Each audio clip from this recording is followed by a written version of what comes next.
Ya, motor tidak pernah ganti oli Pak, biar Ferrari. Kalau tidak pernah ganti oli hancur juga. Keluarkan darah supaya berganti darah baru. Ya, seperti itu. Ya, silakan. Ini yang saya mau tanyakan bekam ini. Biasanya orang yang sudah dibekam itu terjadi hematoma. Ada kayak biru-biru di apa yang terjadi sesudah itu, Dok? Kenapa bisa terjadi seperti itu? Sebenarnya tidak etis Pak saya bahas karena tidak etis. Ini bekam. Tidak ya. Hanya sekedar mau tahu saja, Dok. Oke, saya bahas sekilas. Itu sebenarnya reaksi itu bukan darah ditarik. Saya begini ditarik truk. Baru yang kenapa dia menimbulkan lebam itu reaksi tubuh. Pertama yang ditarik adalah darah vena. Karena dia dekat pembuluh darah jari kulit. Vena itu mengandung karbon dioksida juga agak lebih banyak. Coba kita lihat urat-urat ini yang menonjol. Coba kita lihat hijau-hijau toh, biru-biru toh. Ya itu karena mengandung karbon dioksida. Jadi begitu ditarik dia mendekati kulit, kan itu tidak ikut tertotal semua. Nah, pasti masih ada tinggal. Kedua, itu sisa metabolisme sel darah mati yang sudah rusak. Kan ditarik begini tuh pasti sel-sel darah mati dia mengecil, dia mengkerut, dia pecah, ya kan? Tapi masih tinggal di bawah kulit. Ya pasti akan menimbulkan lebam. Jadi ada timingnya. Tanya orang yang bekam, bekam itu ditarik hanya sebentar, hanya beberapa detik sampai berapa menit. Jangan terlalu lama karena pasti dia membentuk mula, itu kayak kebakar. Ya, jangan berlebihan. Makanya saya bilang sesuatu yang baik itu kalau dilaksanakan secara proporsi bagus, tapi kapan berlebihan pasti juga jelek. Ya, jadi sewajarnya. Jadi selalu pesan Ustaz Abdurrahman Topung, tanya senyaman pasien.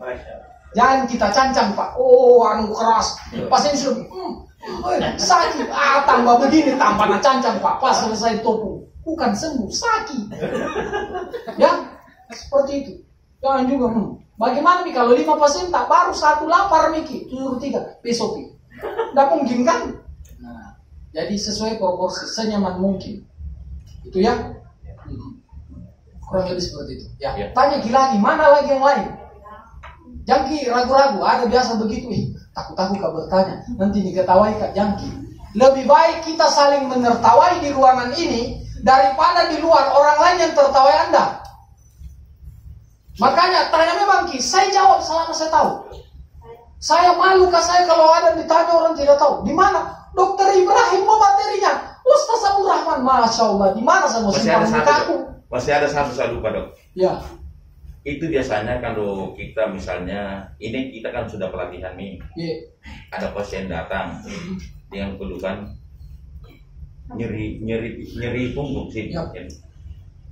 Dia juga mengatakan bahwa saya ini katanya dokter saya pernah periksa, saya gejala osteoporosis. Iya. Jadi kira-kira bagaimana cara memberikan pertolongan atau memberikan terapi itu supaya tidak terjadi misalnya ada tulangnya yang sudah terganggu, terhindar dari itu. Jangan sampai kita kena imbasnya. Woi, dari kayak itu totok di sana.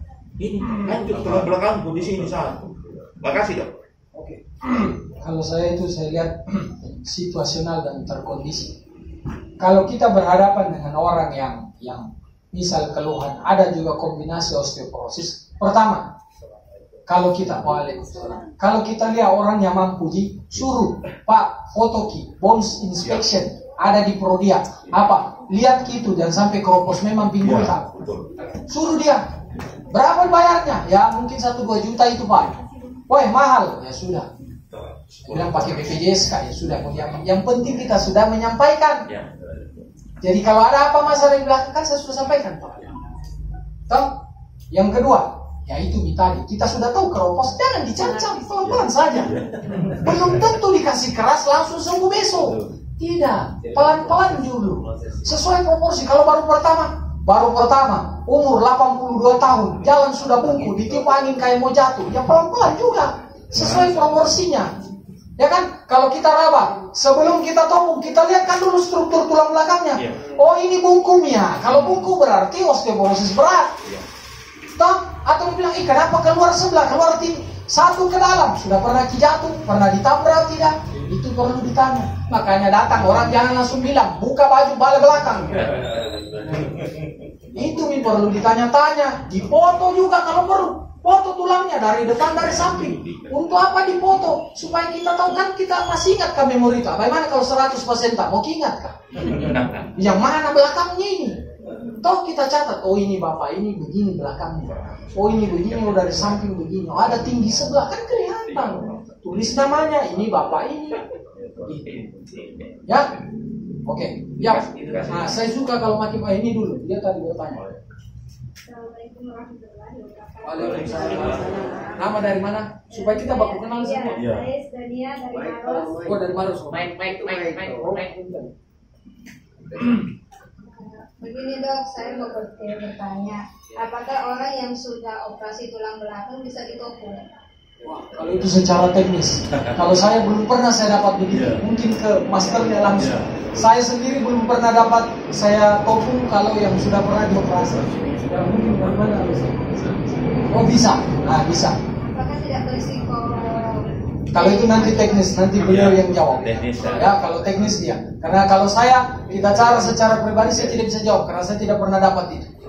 Ya, nah. Gitu, oke. Minta maaf belum tuntas. Nanti beliau yang punya kapasitas menjawab itu. Iya. Oh itu bapak tadi yang ngangkat tangan duluan kok. Belakang.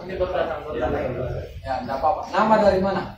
Makasih. Assalamualaikum warahmatullahi wabarakatuh. Saya Erwin. Ya. Saya tinggal di daerah Dayak situ. Oh iya.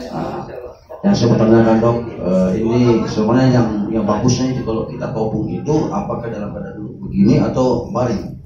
Tunggu. Yang bagusnya gitu.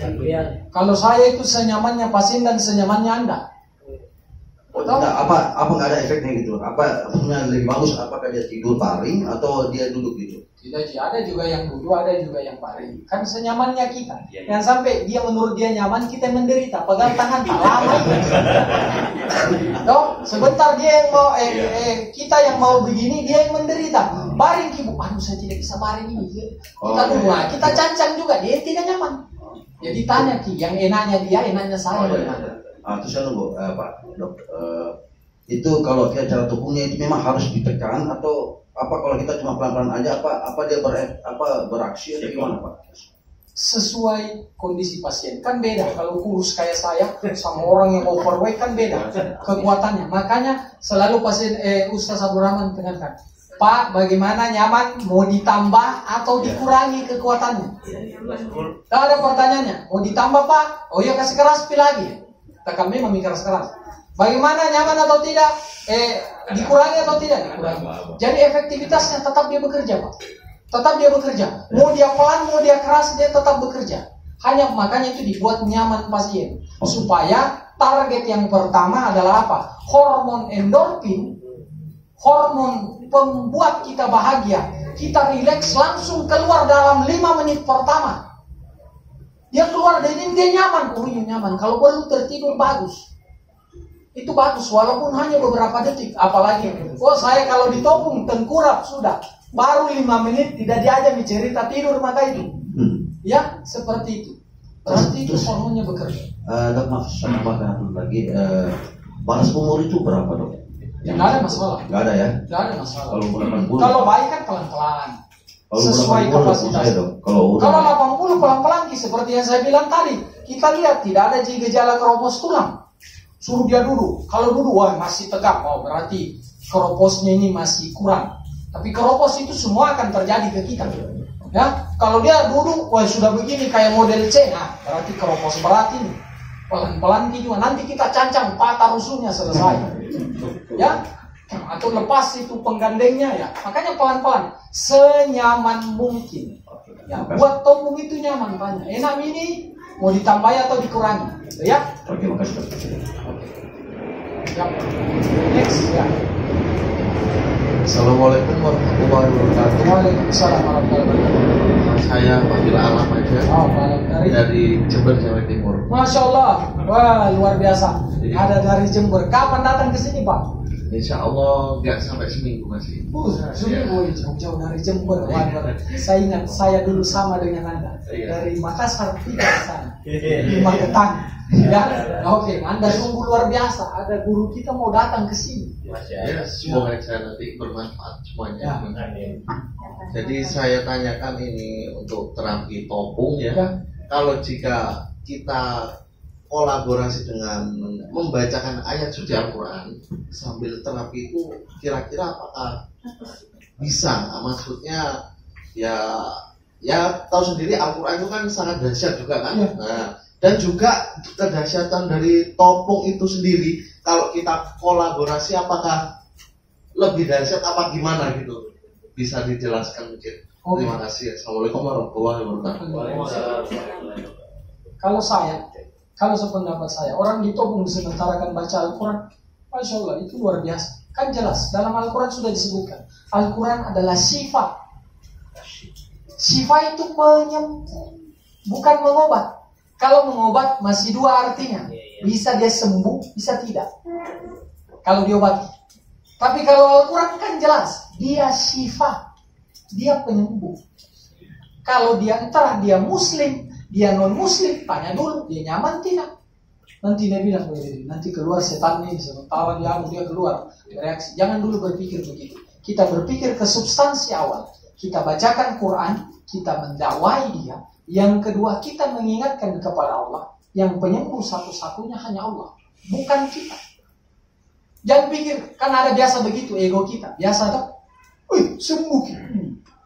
Saya itu, jangki, hati-hati ki. Demi Allah, hati-hati ki. Jangan ki pasang niat begitu berobat. Allah kasih lihat ki, tunggu. Kenapa saya bilang begitu? Karena saya juga dulu begitu. Iya, kan ini koreksi buat saya harus akui. Saya itu hebat kan? Ternyata Allah. Sama kasusnya. Pasti positif. Sama kasusnya ini. Kenapa tidak sembuh? Allah tegur kita. Ibrahim, apakah kehebatanmu? Kau kira kau yang sembuhkan? Bukan. Jelaskan. Allah yang bekerja. Allah yang menyembuhkan. Makanya selalu saya bilang, obat yang kita minum, kalau sudah sentuh lidah, bukan diurusan tak. Allah yang bekerja. Walaupun profesor ahli farmakologi tahu, di lidah ini terurai seperti ini. Dalam berapa jam dia masuk di lambung, nanti masuk di usus halus diurai, keluar dia punya struktur, masuk di ginjal, di darah. Itu teori. Tapi apakah begitu semua orang yang minum obat? Tidak semua sama reaksi. Ada orang dikasih paracetamol, baru 1 biji sembuh. Ada orang 1 dos tidak sembuh-sembuh. Kenapa? Allah yang bekerja di situ. Ingatkan kita. Luruskan niat tak sebelum kita berhadapan dengan pasien. Ya Allah, saya tidak punya daya. Saya serahkan semuanya. Saya hanya berikhtiar yang saya tahu. Hanya Engkau yang punya kuasa menyembuhkan dia. Catat kibatnya. Tidak ada membantah. Tidak ada membantah. Sembuh. Sembuh. Alhamdulillah. Allah punya kuasa. Tidak sembuh. Kita tidak kecewa. Ya memang bukan saya yang sembuhkan. Allah yang punya. Itu. Ya. Jadi kembali lagi. Apakah bisa dengan Al-Quran? Silahkan. Yang penting jangan dibacakan ayat yang terbalik. Yasin. Iya, bukan. Ada memang orang baca mantra-mantra ayat dibalik. Qul huwallahu dibaca dari belakang. Ya, apa artinya? Jangan begitu ya, itu salah, itu musyrik. Kalau dibacakan Al-Quran dan jelas ayatnya apa dibaca, orang juga, ini doa ini, Masya Allah, dia bacakan juga Al-Quran. Dia tenang, pasien tenang, keluarganya percaya. So, ya. Oke, jangan dulu langsung pikir, kayaknya ada non medis. Kembali lagi, Al-Quran itu intinya apa? Ya, next. Ya, yep, silakan. Saya merasa harus bermalam Pak Dokter. Saya mau tanya ini, mungkin agak nyeleneh ya. Banyak biasanya di koran, biasanya juga di di YouTube ada yang bilang cara memperbesar ini kemaluan, ribetnya. Kalau menurut kedokteran itu apa memang ada yang seperti itu, Pak Dokter? Sebenarnya tidak nyambung. Tidak nyambung materi topik ini. Saya katakan ada nanti kita ketemu di masyarakat yang begitu. Kalau Jadi ini sekarang saya bertanya, itu sebenarnya banyak ditujukan ke saya. Karena saya ini ahli Saya cuma hidroterapi. menyampaikan dari teman saya. Ini hidroterapi. Saya terapi limbah. Ya, selalu dikaitkan bahwa itu pembesaran alat kelamin. Itu omong kosong, Pak. Jangan percaya iklan itu. Kenapa saya bilang begitu? Saya pertama tidak percaya. Ada teman saya. Dulu saya selalu bekerja sama lintas sama dia. Dia bilang, dokter, saya tidak bilang saya dokter. Pak, saya ini terapis lintas sudah 17 tahun. Saya jual minyak pembesar ini. Saya itu, Pak, orang yang selalu membuktikan secara nalar. Saya tidak percaya langsung telan bulat-bulat. Langsung saya bilang, Pak, betul itu kita bilang. Besar, sini masuk ke kamar mandi. Buka celana tak. Lihat, besar kah tidak? Pas dilihat tidak, langsung aku bilang, berarti kau omong kosong. Logika saya terjawab. Pantasan bengkak punyanya orang. Karena minyak itu busuk. Tidur mungkin didatangi semua, digigit. Itu tidak besar. Jadi jangan percaya. Ya, jangan percaya. Jadi jangan kita kalau percaya. Sudah, terima saja qadarullah itu, Pak. Allah sudah ciptakan begitu, itu sesuai pasangan. Tidak mungkin Allah mau kasih ke istri tidak seimbang. Allah itu maha adil. Iya, hanya kita kurang mensyukurinya. Jangan kita tambah, Pak, banyak masalah. Nah, tambahin begitu bukan bagus, yang ada jelek. Ada dia suntik silikon, rusak, dioperasi, mati dalam seumur hidup permanen. Apa mau bilang? Mau tuntut penjual minyaknya? Malu ki pasti. Dia bilang mau kau balik. Ya, seperti itu. Hati-hati. Ya, sekarang saya tanya, hati-hati ki yang begitu. Itu nilai fitrahnya laki-laki. Biar ki kaya, biar ki gagah. Kalau tidak berfungsi itu kiamat dunia. Selesai. Jadi jangan macam-macam dengan itu, tak. Jadi saya kira itu jangan terlalu bahas terlalu jauh. Ini topik.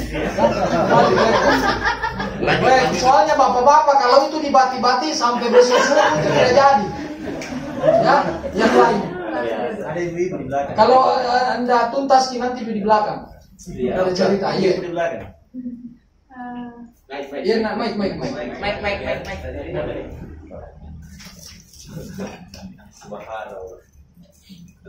Assalamualaikum warahmatullahi wabarakatuh.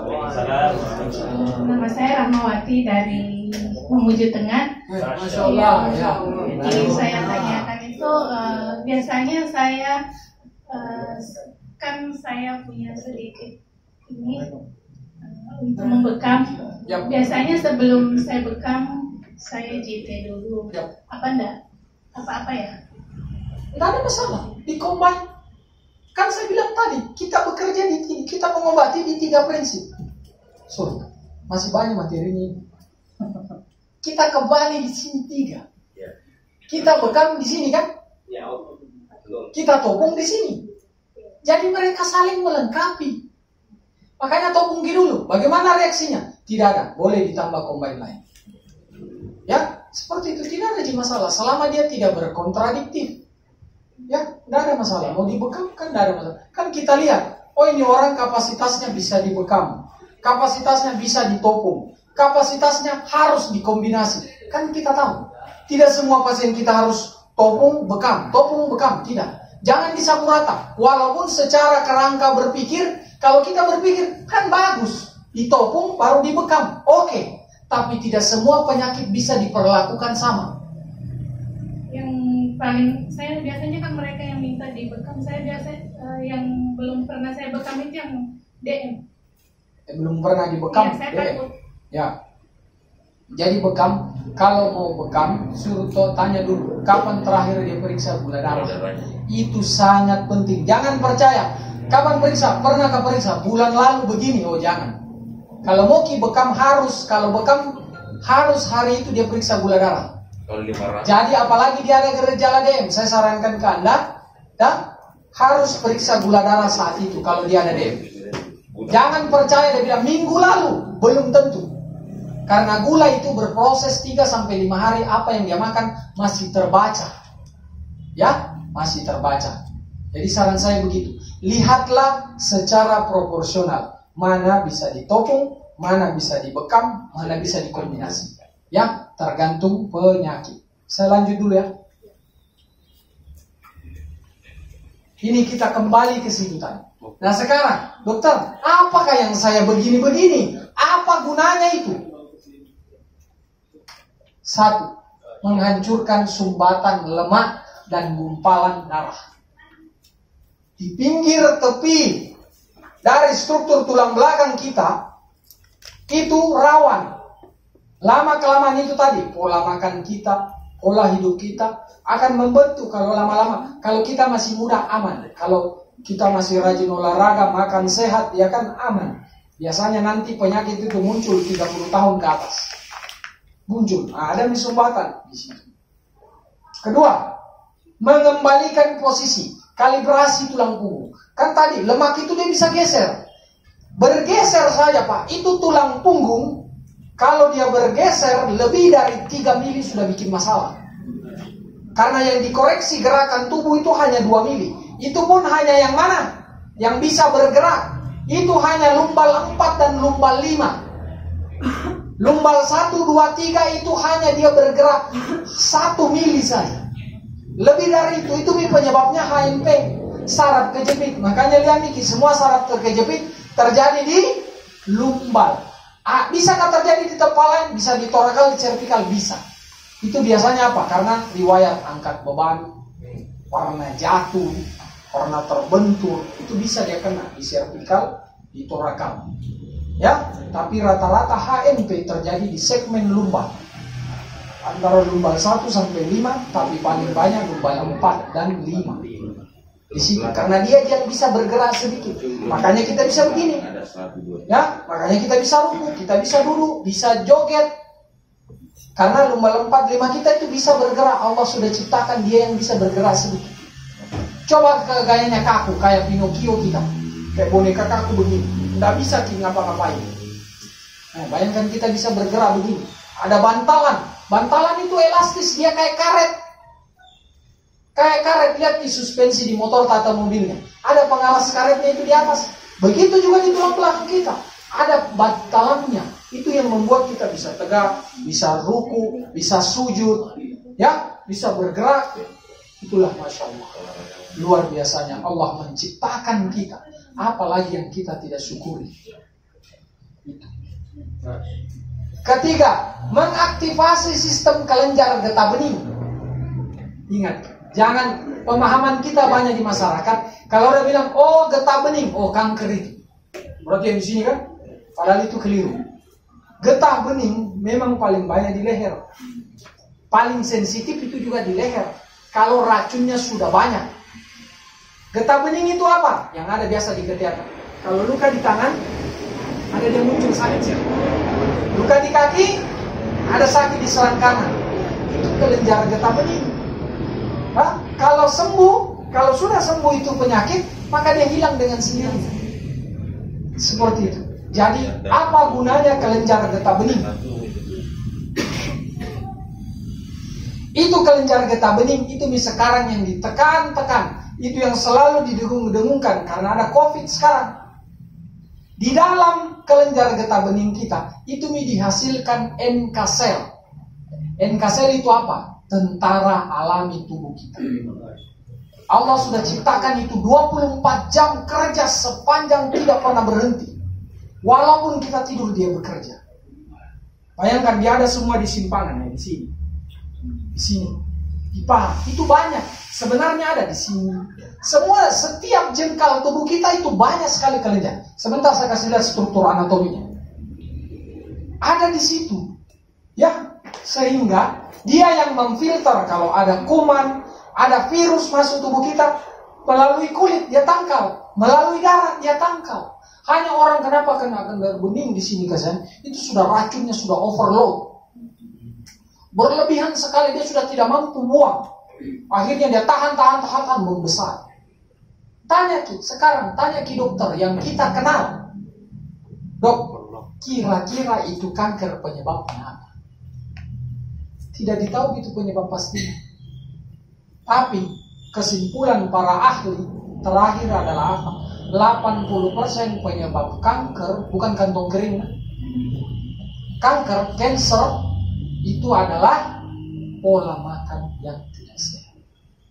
Makanya kenapa saya selalu sampaikan, kalau orang kanker, makannya juga ditahan. Suruh makan sehat, makan sayur, nasi, ikan. Tapi itu juga susahnya. Kita suruh orang makan sayur, nah sayur banyak pestisidanya. Itu pilihan yang si malakama sebenarnya. Susah sekali. Adakah mau beli sayur organik? Mahal. Di mana didapat? Susah lagi. Sayur sekarang, saya selalu tekankan, saya bilang, menjaga pola makan itu SPOG, bukan spesialis obgyn dan ginekologi ya. Itu S yang dihindari adalah S pertama, stres. Hindari stres.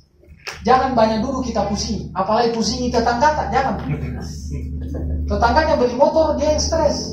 Tetangganya beli mobil, nah intip korupsi apa nih? Nah bukan dia uangmu nak pakai. Urusannya dia mau cicil atau cash, urusannya dia. Kalau ditangkap dia korupsi, kan dia yang diambil, bukan di kita. Kenapa kita yang heboh? Ya kan, pergi arisan, lewat pakai baju, nah cala bajunya, baju yang bulan lalu itu tidak pakai. 3 bulan nih arisan itu terus nak pakai bajunya. Kenapa memang aku nak pakai? Jangan kita pusing, stres, belum beban hidup di rumah tangga kita sendiri pusing, jangan diurus urusan orang lain. Itu nih cepat kena jantung sakit mah. Kamu bukan urusan tak kita urusi. 1, stres. P itu banyak. Pertama pengawet. Wah banyak sekali di makanan pengawet, ya kan? Saya selalu tekankan apa? Penyedap. Penyedap, hati-hati konsumsi penyedap. Apapun mereknya. Ya, penyedap, Fitsin. Oh dokter, saya tidak makan Fitsin, tapi yang ini, sama ji. Baku sepupu ji itu, ganti baju ji itu. Ya, kan ada putih, ada kuning-kuning toh. Karena bilang Anda sama, beda. Itu apa? Itu kan kita tahu masalahnya dulu, zaman Gus Dur toh. Karena saya saat itu sudah SMP. Zaman Gus sudah bilang ini haram, berganti kulit. Yang kuning-kuning tidak putih-putih di kristal. Nanti turun Gus Dur dibolehkan kembali dijual. Ya, karena dulu polemiknya haram tak? Jangan konsumsi. Saya dulu selalu bilang jangan begini, jangan begini.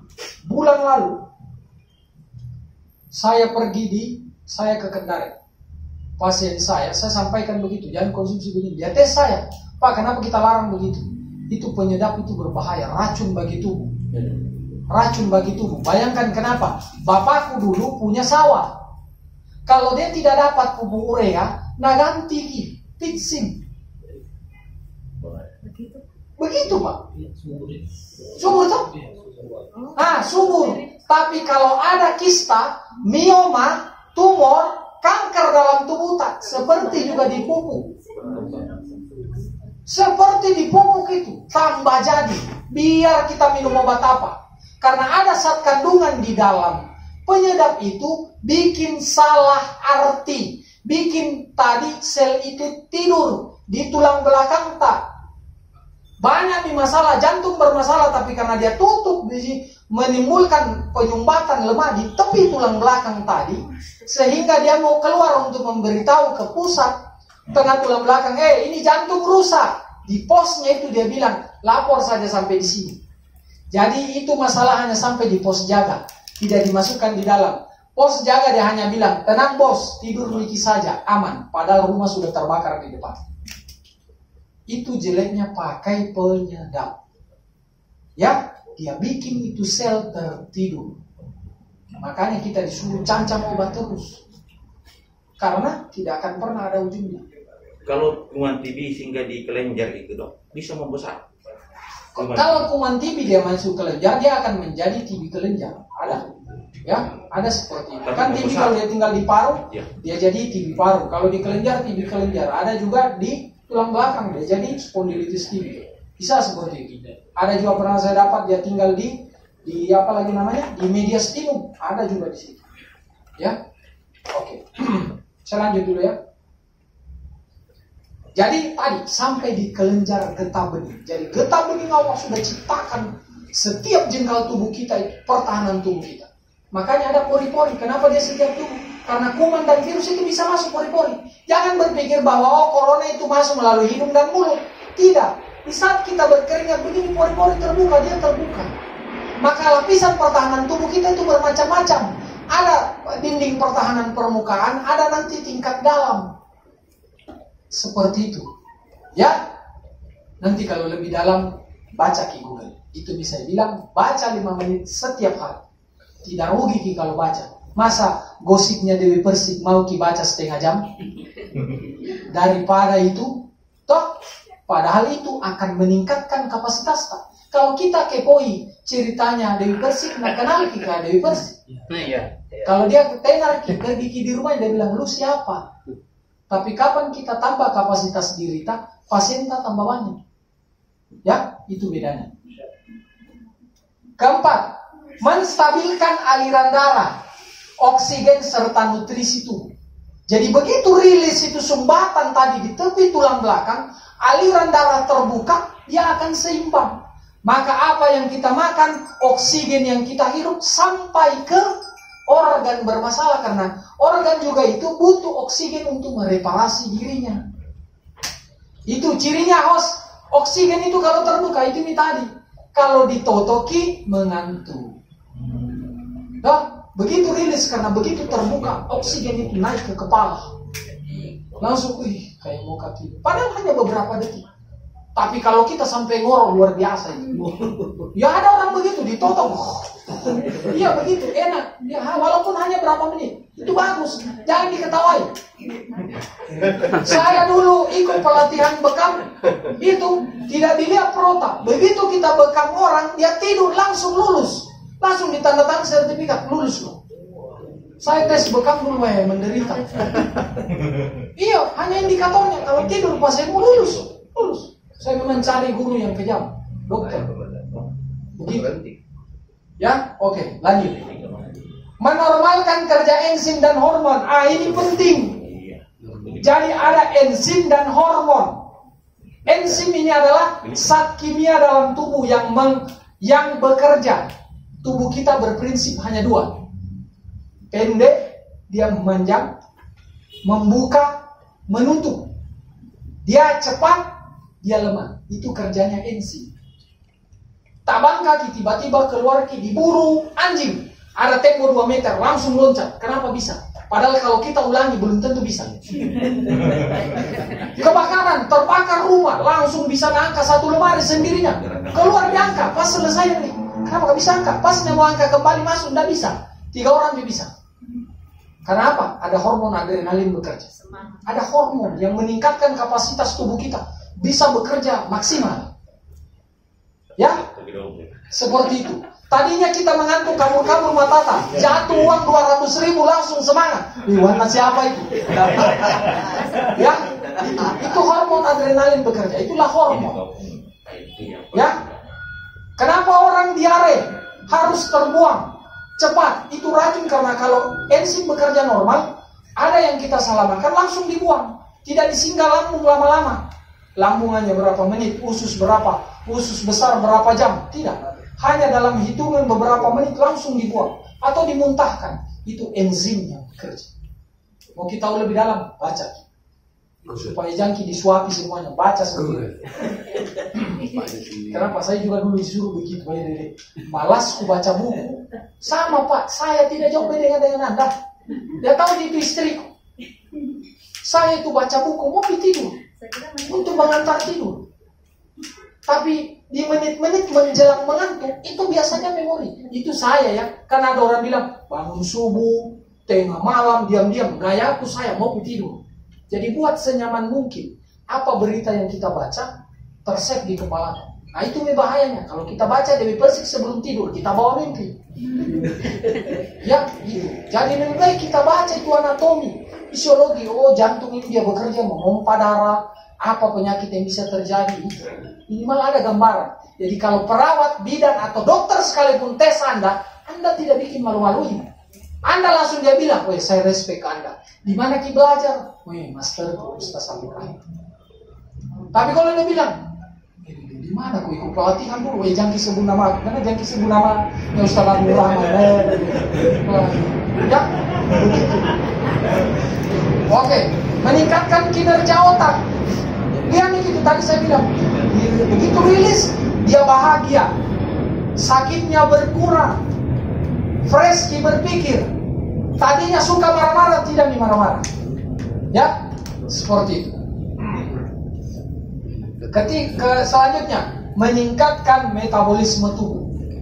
Jadi ada orang ditopung, metabolisme apa? Kolesterolnya dia bisa turun. Gimana logikanya dokter? Kok ditotok-totok begini kolesterol bisa turun? Metabolismenya terbuang, bekerja. Kolesterolnya yang tadinya hatinya kurang bekerja bagus, begitu ditopung, hatinya bekerja normal, dia mampu metabolisme, dia mampu urai kolesterol. Makanya diperiksa setelah beberapa hari ditopung, kolesterolnya turun.